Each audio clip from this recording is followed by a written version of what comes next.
Amados hermanos, que el Señor les bendiga, que el Señor les guarde. Les saluda a su hermano Lisandro Gil y que me acompañe en la lectura de los versículos bíblicos nuestro hermano Fernando Bonilla.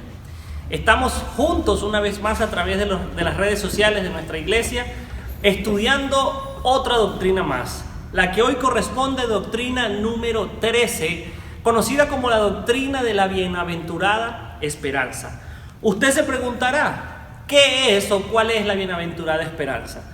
La bienaventurada esperanza es pues la verdad de que nosotros desde el día de la ascensión de nuestro Señor Jesucristo estamos esperando su regreso. Creemos en la promesa inminente de que los creyentes serán trasladados al cielo y nuestro Señor Jesucristo retornará a la tierra para reinar sobre los hombres. El día que Jesucristo ascendió y fue recibido en el cielo entre las nubes, el ángel le dijo a las personas que estaban allí reunidas, dijeron, así como lo habéis visto marcharse, lo verás volver entre las nubes. Entonces, desde ese instante, relatado en el libro de Hechos, capítulo 1, nosotros todavía estamos esperando el regreso de nuestro Señor Jesucristo. Ese regreso tiene características específicas, cualidades únicas que nos dicen que ciertamente ese regreso ocurrirá. La Escritura no habla de una fecha exacta, en ningún lugar dice en qué año, en qué mes o qué fecha va a volver, pero nos menciona los símbolos, las señales, las características de los tiempos de su regreso. Cuando hablamos de la bienaventurada esperanza, ¿de qué estamos hablando? Se conoce la bienaventurada esperanza a los eventos proféticos del traslado de la iglesia al cielo y el retorno del Señor Jesucristo para reinar sobre la humanidad. Este evento, la bienaventurada esperanza, está compuesto en dos partes o por dos periodos. El primer evento es el arrebatamiento de la iglesia, el traslado de la iglesia. Y el segundo evento es la segunda venida de nuestro Señor Jesucristo. Son dos eventos que unidos conforman la bienaventurada esperanza. El primero de ellos es el arrebatamiento de la iglesia. Creemos que está determinado para la iglesia un acontecimiento trascendental que será su arrebatamiento y la resurrección de los muertos para recibir al Señor en el aire y así estar siempre con Él. Este evento está relatado principalmente en 1 Tesalonicenses capítulo 4 versículos 13 hasta el 17. Tampoco queremos, hermanos, que ignoréis acerca de los que duermen, para que no os entristezcáis como los otros que no tienen esperanza. Porque si creemos que Jesús murió y resucitó, así también traerá Dios con Jesús a los que durmieron en él. Por lo cual os decimos esto en palabra del Señor, que nosotros que vivimos, que habremos quedado hasta la venida del Señor, no precederemos a los que durmieron, porque el Señor mismo, con voz de mando, con voz de arcángel y con trompeta de Dios, descenderá del cielo, y los muertos en Cristo resucitarán primero. Luego nosotros los que vivimos, los que ya hemos quedado, seremos arrebatados juntamente con ellos en las nubes para recibir al Señor en el aire, y así estaremos siempre con el Señor. Note usted las expresiones que utiliza. Seremos llamados con voz de arcángel, con voz de mando, con trompeta de Dios. Y los muertos en Cristo serán los primeros en resucitar. Los que han muerto con Jesús en su corazón, con la fe de que Jesús es el unigénito Hijo de Dios y Salvador del mundo, resucitarán primero. Jesucristo mismo enseñó acerca de esto, que Él era la resurrección y la vida, y el que cree en Él, aunque esté muerto, vivirá. Entonces la Escritura relata que esto inicia primero con un llamado, voz de arcángel, voz de mando, con trompeta, los muertos en Cristo resucitarán. Y acto seguido, nosotros los que estemos vivos, note usted la incertidumbre de cuándo va a ser, que aún el escritor, en este caso Pablo, cuando le escribe esta carta a las personas de Tesalónica, la carta a los tesalonicenses, dice, los que estemos vivos. Pablo no sabía en qué momento ocurriría, pero él daba por sentado que aún algunos de aquellos de aquel momento podían estar vivos, porque el regreso del Señor es sin previo aviso.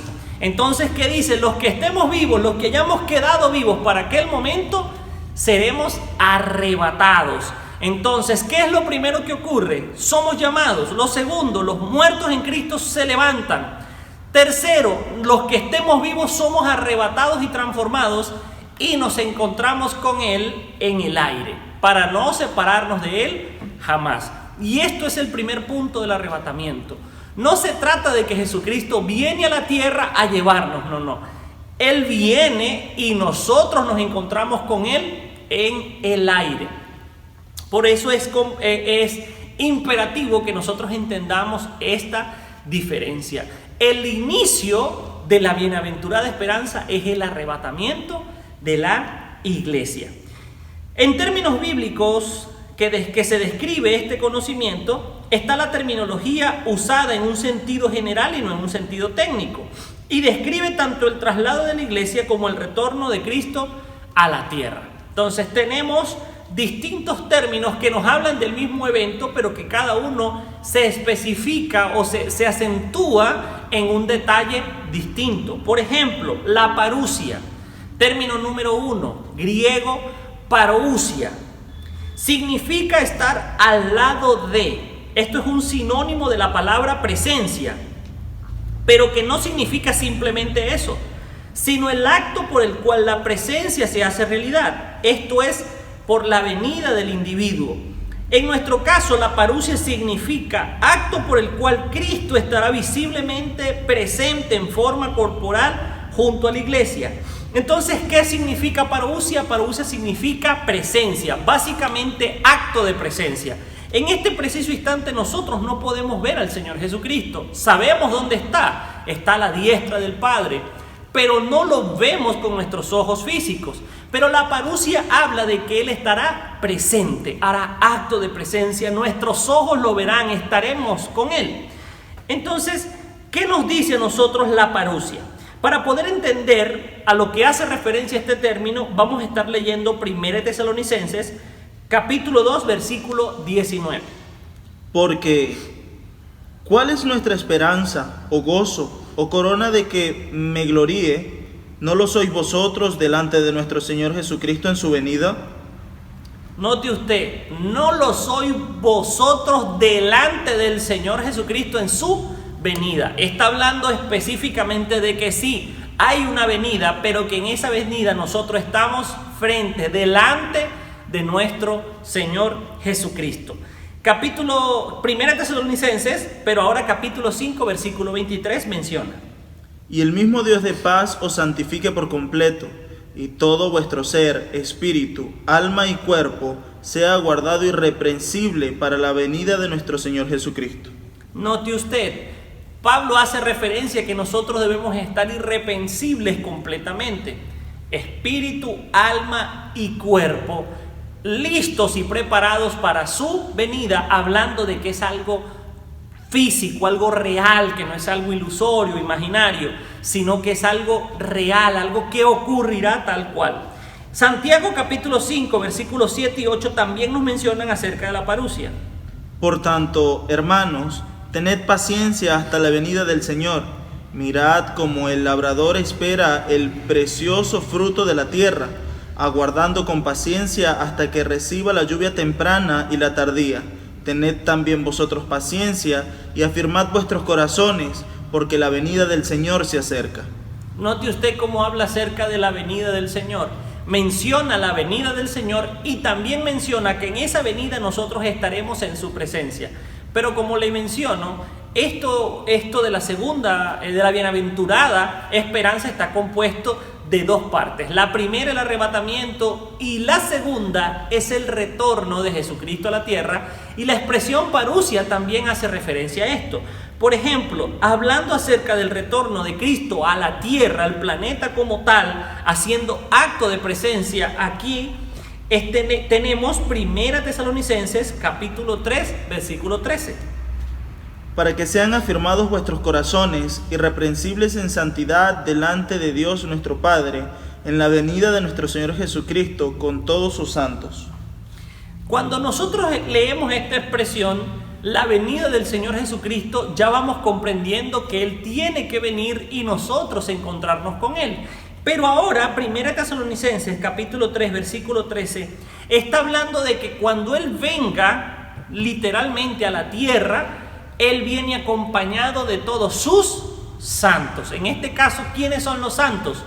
Los muertos en Cristo y los arrebatados, que ahora que nos hemos encontrado con Él en el aire, venimos juntamente con Él y llegamos aquí a la tierra.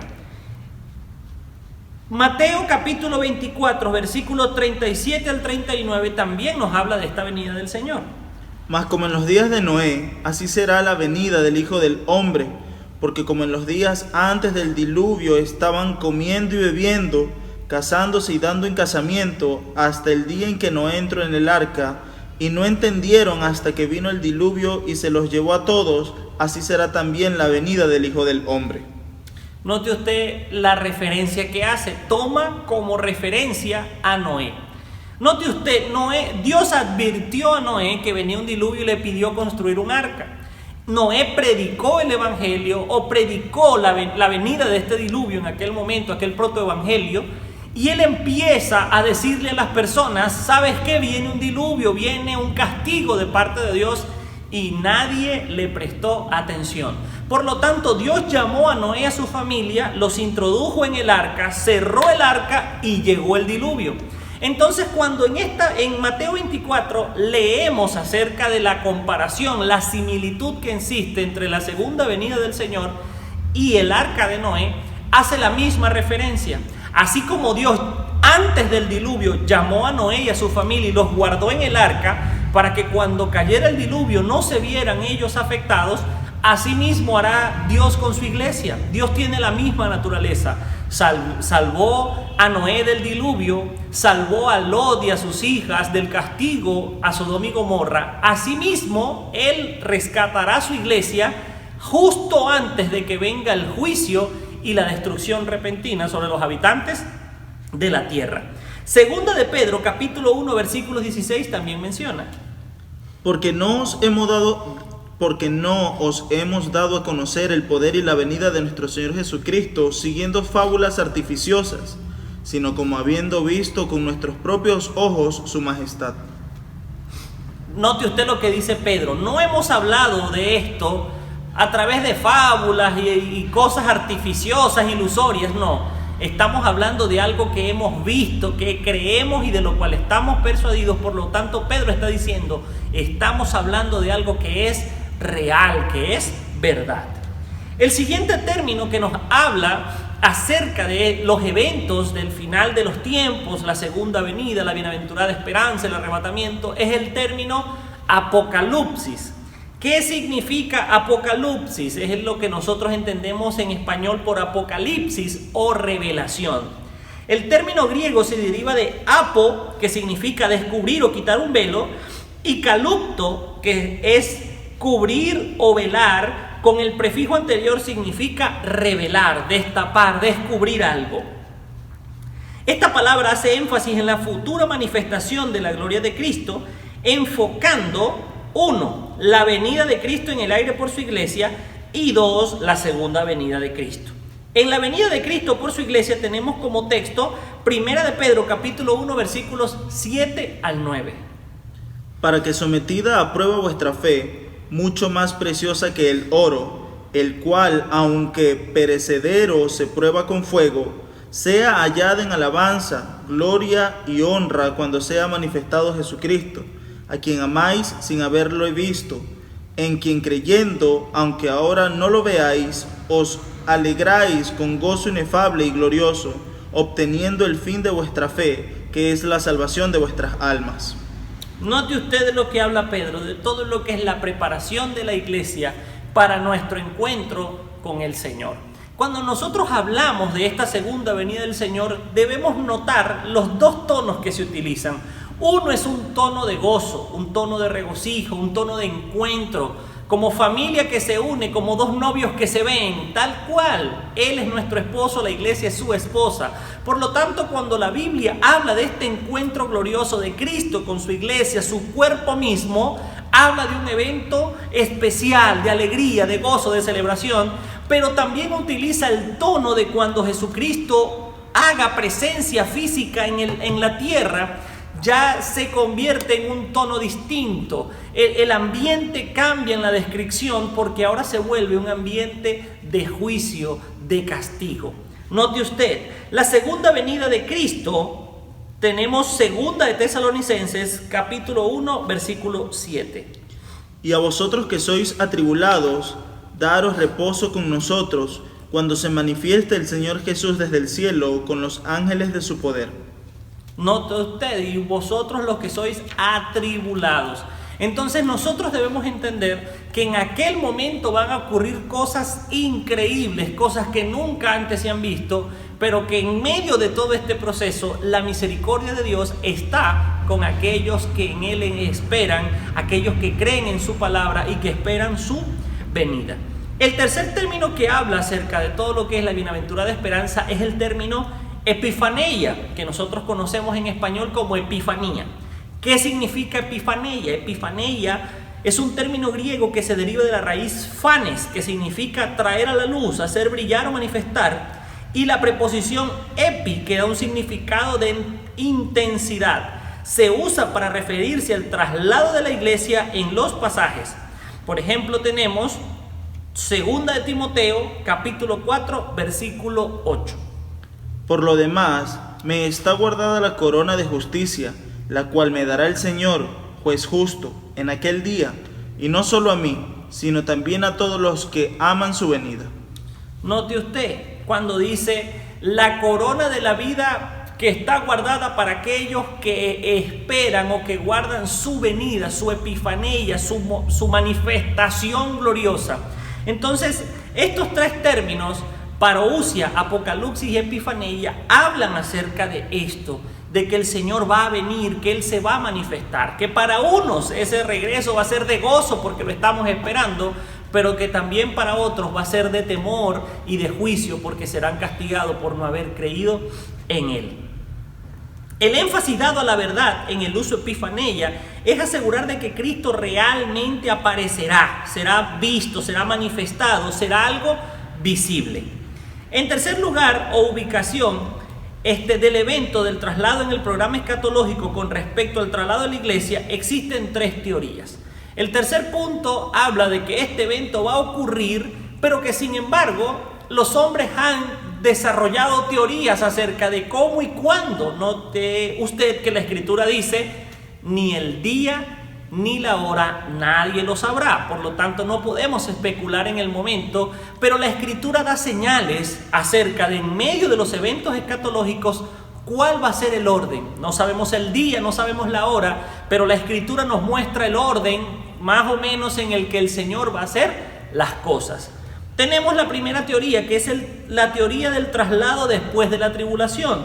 Este postulado es una teoría que sostiene que la iglesia se mantendrá aquí en la tierra y que pasará por toda la gran tribulación, que la iglesia estará inmersa en medio de la prueba que Dios trae para este mundo, que así como la iglesia está acá, los hombres también van a estar, va a venir el juicio de Dios, la ira de Dios, y la iglesia va a pasar por un tiempo de tribulación, de angustia, de prueba, para el Señor poder probar los corazones y ver si las personas realmente han creído en Él. Entonces, esto contrarresta mucho lo que la Biblia enseña acerca de que el Señor siempre guarda a los justos. Como le mencioné en algunos minutos atrás, cuando el Señor anunció el diluvio, Él apartó a Noé.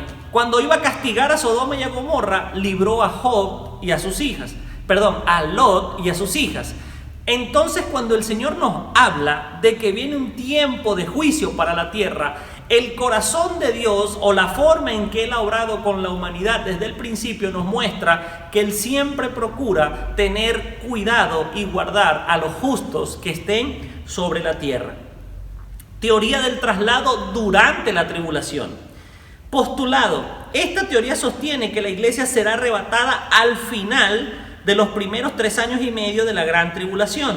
La iglesia sufrirá los eventos de la primera mitad de la tribulación, los cuales, según este postulado, no son manifestaciones de ira divina, pero será trasladada antes de que comience la segunda mitad de la tribulación, la cual sí contiene, según ellos, los 2 derramamientos de la ira de Dios.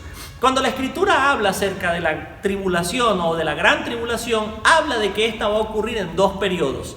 7 años divididos por 3 años y medios y 3 años y medios. 3 años y medios de tribulación y 3 años y medio de gran tribulación.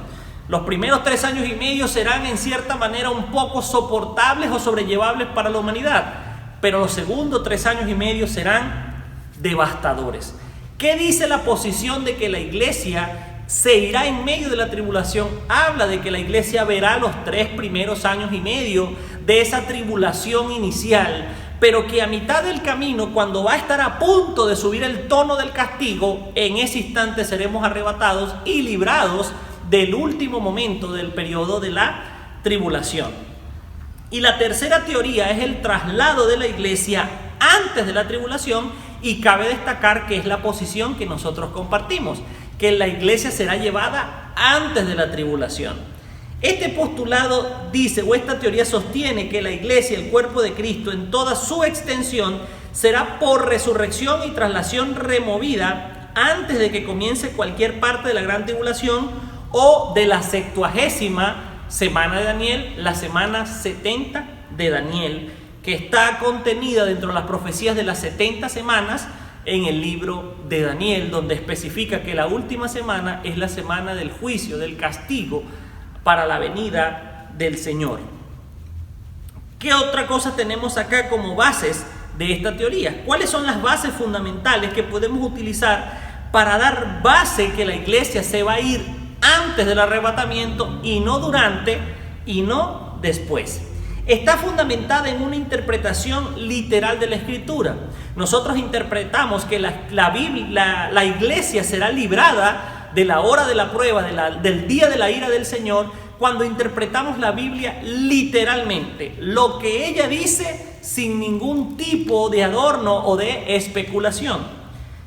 Punto B. La naturaleza de la 70ª semana de Daniel, o la semana 70, hace injustificable que la iglesia tenga que pasar por ella, ya que será un periodo de ira, un periodo de prueba, un periodo de castigo.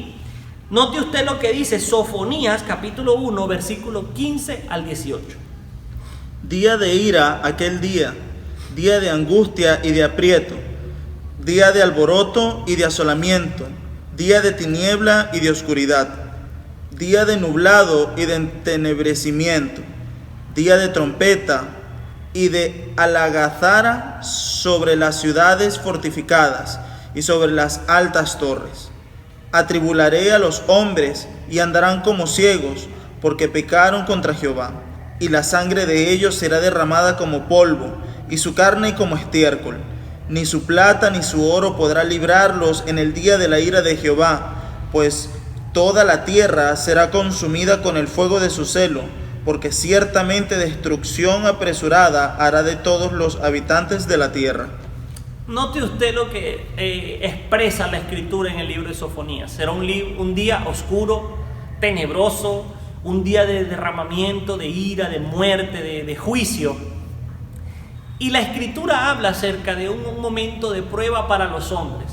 Note usted, desde el instante en que la persona recibe a Jesús de Nazaret como su Señor y Salvador y vive apegado a lo que Él enseña en las Escrituras, lo que la Escritura establece como fe para los que creen en Cristo, nosotros no contamos como los habitantes de la tierra, como los hombres.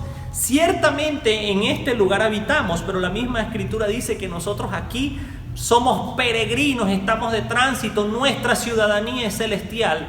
Ya nosotros no somos como el resto de los hombres de la tierra, nosotros ahora somos hijos de Dios. Y la naturaleza del Señor, lo que Él muestra en la Escritura, es que Él siempre tiende a tener misericordia y compasión principalmente de sus hijos. Ahora, vamos a ver cuáles son las características de estos días. La primera característica de estos días de tribulación, llamado el día grande y temible de Jehová, tenemos que van a ser días de juicio. Apocalipsis 19:2.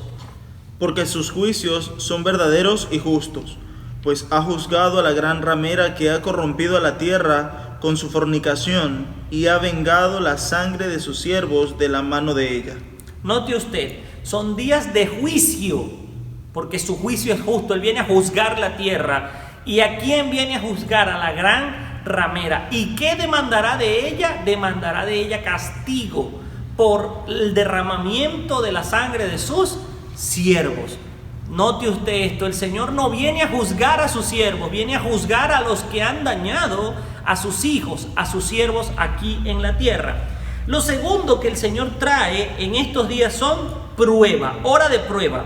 Apocalipsis 3:10 dice: Por cuanto has guardado la palabra de mi paciencia, yo también te guardaré de la hora de la prueba que ha de venir sobre el mundo entero para probar a los que moran sobre la tierra. Note usted cómo dice: por cuanto has guardado la palabra de mi paciencia, yo te guardaré de la hora de la prueba que ha de venir sobre los habitantes de la tierra, sobre los hombres.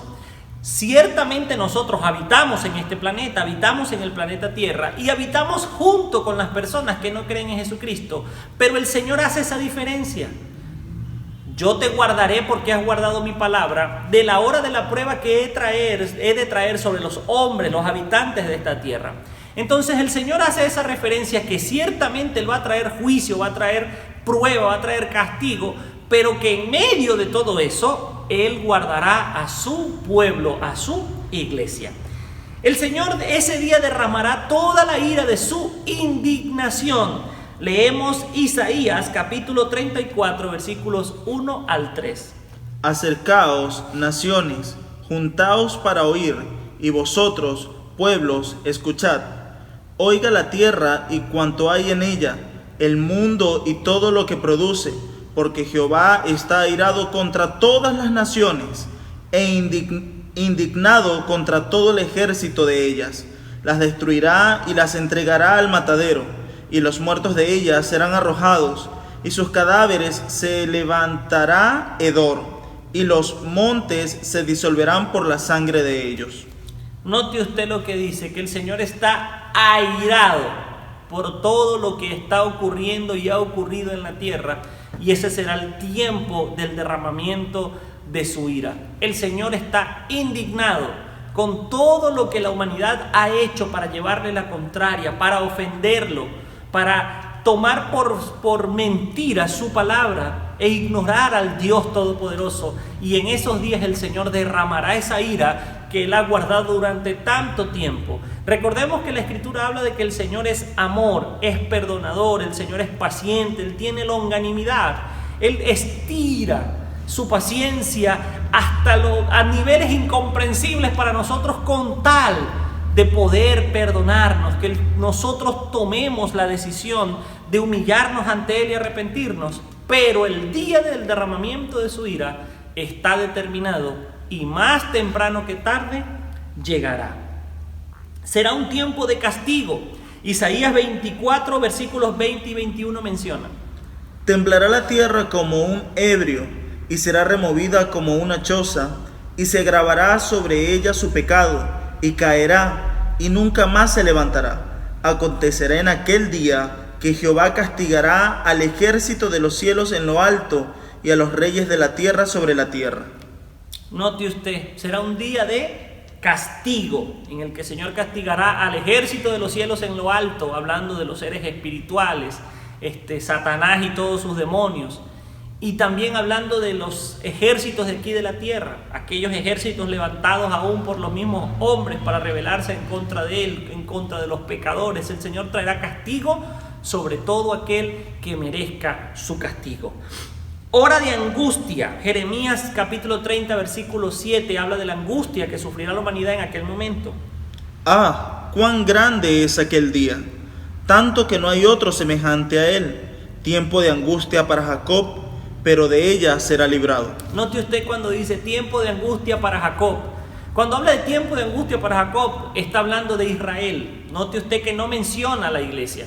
Cuando nosotros hablamos de esos versículos específicos que más o menos hacen alusión de que algo de nosotros va a pasar por la tribulación, no está haciendo referencia a la iglesia, está haciendo referencia al pueblo de Israel. Aquel pueblo, el mismo pueblo que en algún punto lo crucificó porque no creyó en él, todavía Israel sigue teniendo un lugar especial en los propósitos del Señor.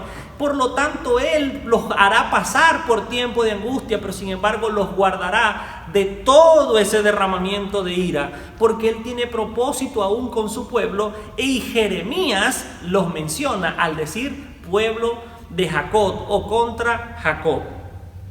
Destrucción. Joel capítulo 1 versículo 15. Ay del día, porque cercano está el día de Jehová, y vendrá como destrucción por el Todopoderoso. Destrucción.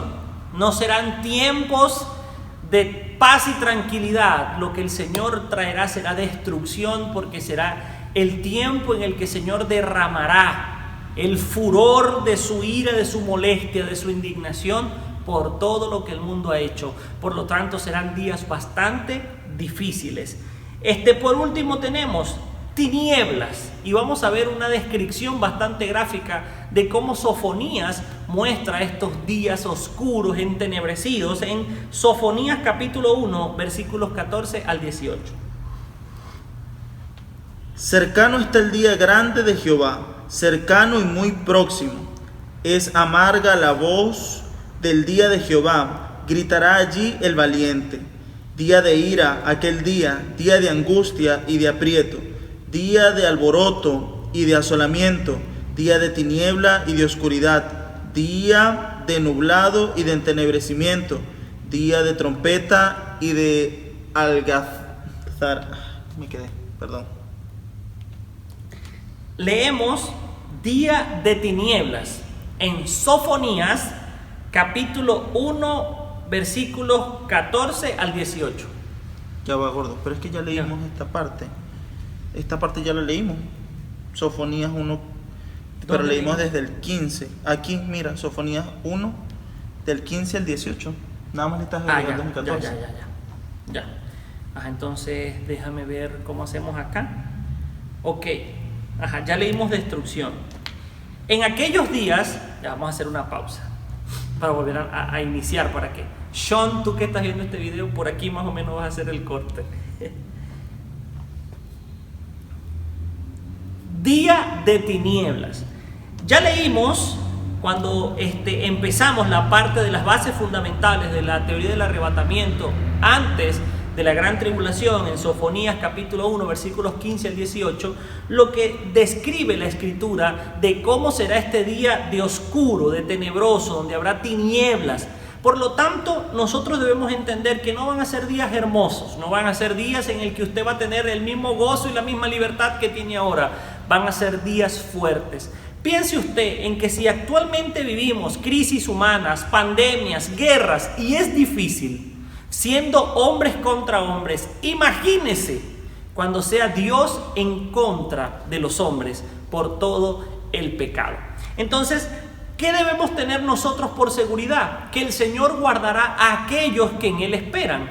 Acabamos de leer Apocalipsis capítulo 3 versículo 10 acerca de la hora de la prueba. ¿Y qué dice el Señor?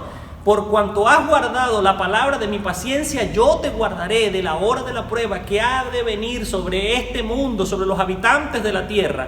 Entonces, si nosotros guardamos su palabra, Él nos guardará a nosotros de la hora de la prueba. Porque no somos puestos por Dios para ira, sino para alcanzar salvación por medio del Señor Jesucristo, ya sea que velemos o que durmamos. Este pequeño resumen habla acerca de los versículos que están en 1 Tesalonicenses capítulo 5 versículo 8 al 10, donde dice que nosotros no estamos puestos para la ira del Señor, sino que seremos guardados por su misericordia, que alcanzaremos salvación. 1 Tesalonicenses capítulo 5 versículo 8 al 10.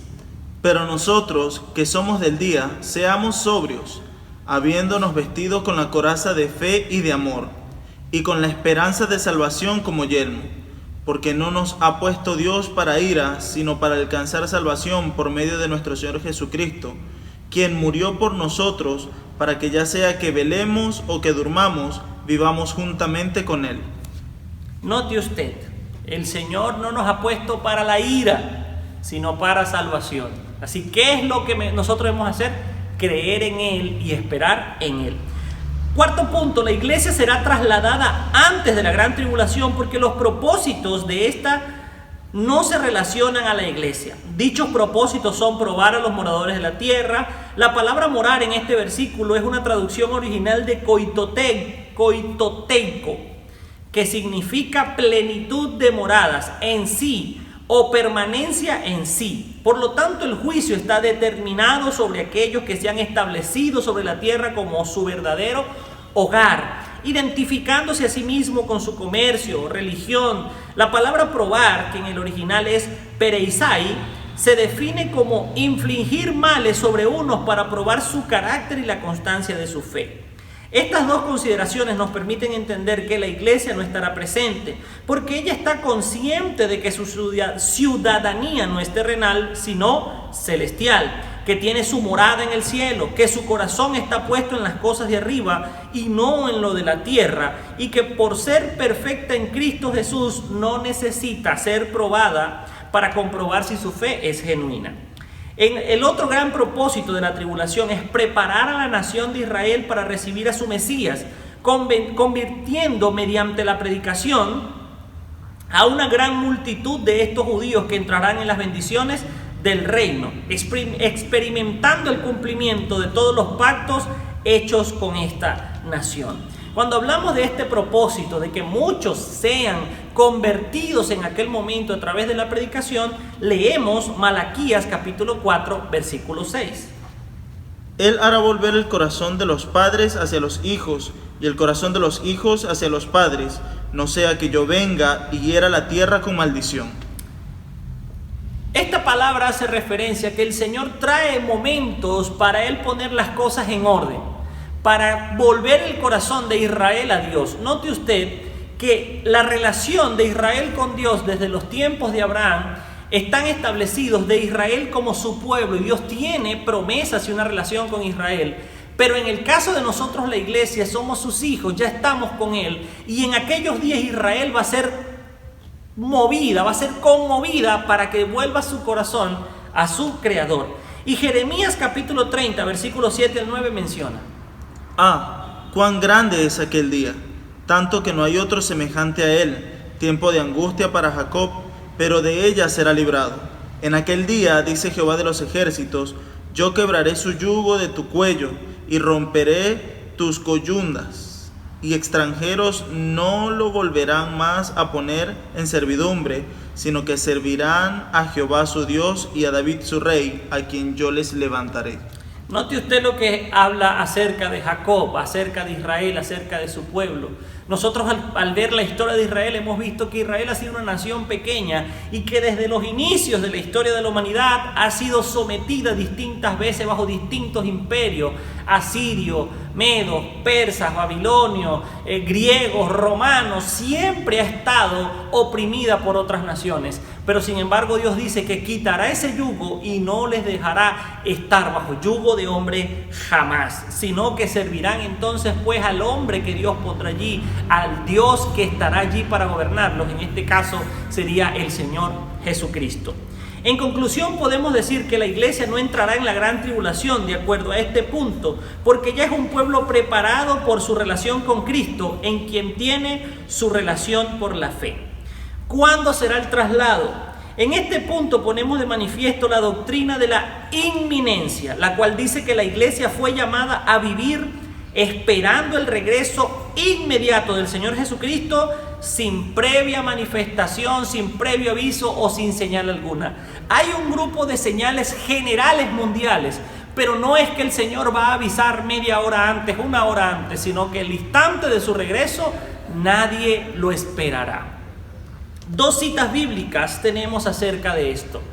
Primera de Corintios capítulo 15 versículos 51 y 52 dice: He aquí os digo un misterio, no todos dormiremos, pero todos seremos transformados en un momento, en un abrir y cerrar de ojos, a la final trompeta, porque se tocará la trompeta y los muertos serán resucitados incorruptibles, y nosotros seremos transformados.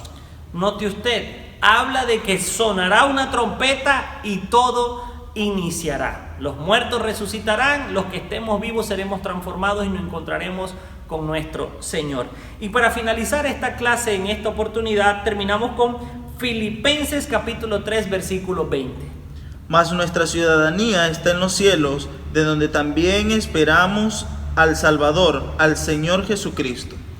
Note usted, nuestra ciudadanía está en los cielos. Aquí en la tierra tenemos ciudadanías, tenemos nacionalidades, pero cuando nosotros creemos en Jesucristo, nuestra principal ciudadanía es la del reino de los cielos. Si aquí en la tierra pertenecer a una nación es beneficioso para nosotros, imagínese usted lo que significa pertenecer al reino de los cielos. Amado hermano, hasta aquí llega esta primera parte de la doctrina número 13. Hablamos acerca del arrebatamiento de la iglesia.